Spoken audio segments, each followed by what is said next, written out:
Vamos al encuentro de Juan Carlos Junio para hablar un poquitito de este tema, ¿no?, que se ha cerrado y que lo escuchamos hace un rato al ministro de Hacienda, Alfonso Pratgay, con lo que ha sido la colocación de bonos que gran parte de ellos, van a ser para cerrar el capítulo, o gran parte del capítulo con los holdout, 16.500 millones de dólares, después de un ofrecimiento ayer de 69.000 millones, que yo decía, agarran todo. Obviamente no podían porque tenían un freno del Congreso Nacional para poder endeudarse. Sí, además esa es una cifra que hay que relativizarla porque como la emisión tiene varios plazos y tasas, lo que hacen los oferentes es lo que se llama la prorrata, sobreofrecen en cada una de las líneas para que luego en la prorrata, en la parte que les toca, tengan lo que tienen su voluntad. Sí. Esa cifra es relativa. Lo cierto es que efectivamente tuvo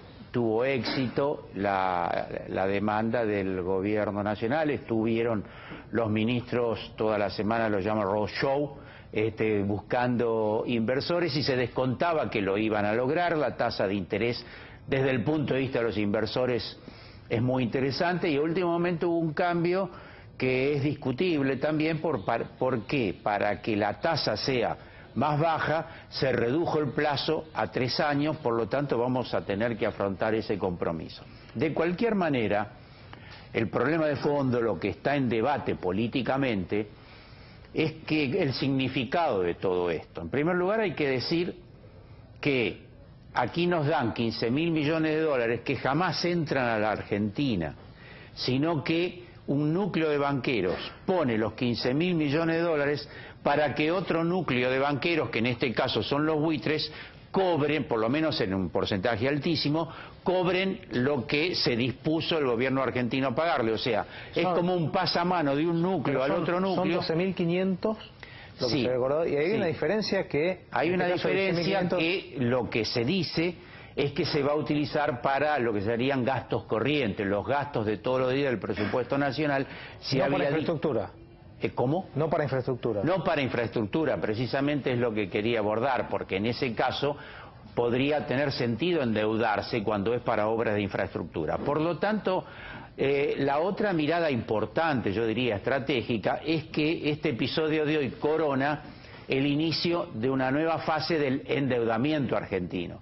Nosotros habíamos salido de una situación de default luego de casi 40, 50 años de endeudamiento, en el que la deuda, como se decía anteriormente, ahora ya por suerte lo hemos olvidado, era la lápida que tenía el pueblo argentino. Cada niño que nacía tenía la lápida de la deuda, y nosotros llegamos hasta fines del 2015 absolutamente relativizada. Teníamos el 165% de nuestro Producto Bruto y llegamos al 41-42%, y de lo que es la exigible, o sea, la deuda que hay que pagar en dólares, era el 9-10%.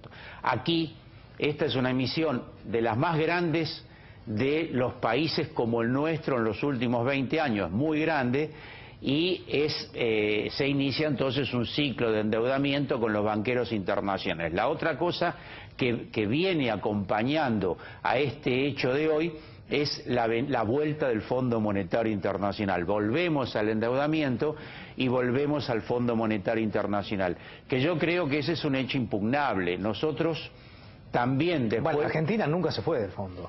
No, no es que nos fuimos del fondo, pero al cancelarle el expresidente Néstor Kirchner el 100% de la deuda... Claro, no tenía ningún tipo de... No tenía ningún tipo de exigencia para que vengan con sus famosas condicionalidades. Lo del Fondo Monetario no es algún ritual retórico.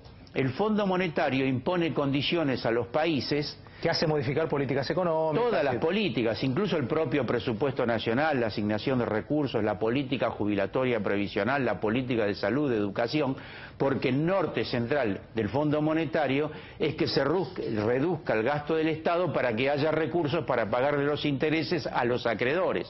Por lo tanto, la vuelta del Fondo Monetario Internacional, anunció el ministro que va a ser en septiembre, francamente creo que es una mala noticia. Por último, preguntarte, Juan Carlos, el ministro Pratgay, porque se especulaba, claro, después de la oferta importante que hubo en el día de ayer, decía, bueno, tal vez en este momento no puede todo, pero en unos meses va y toma más deuda, ¿no? Porque la verdad que era interesante la propuesta. Ahora, él dijo que por este año no. Sí, dijo que por este año no, efectivamente. Pero creo que hay que ponerlo en duda. Hay que creerle, eso te iba a preguntar. No se trata, digamos, de un tema moral, no sobre la palabra del ministro, pero pasa lo siguiente.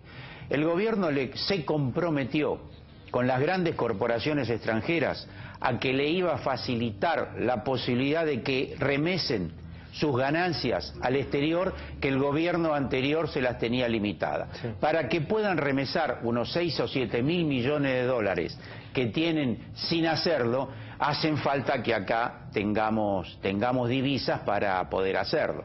Se está haciendo un proceso claro de apertura a importaciones. Si van a crecer las importaciones, van a hacer falta más dólares para poder atender ese proceso de apertura que, como decíamos antes, indiscriminada. Por lo tanto, es dudoso que el gobierno nacional no siga endeudando al país, ¿no? Juan Carlos, gracias por haber venido. No, al contrario.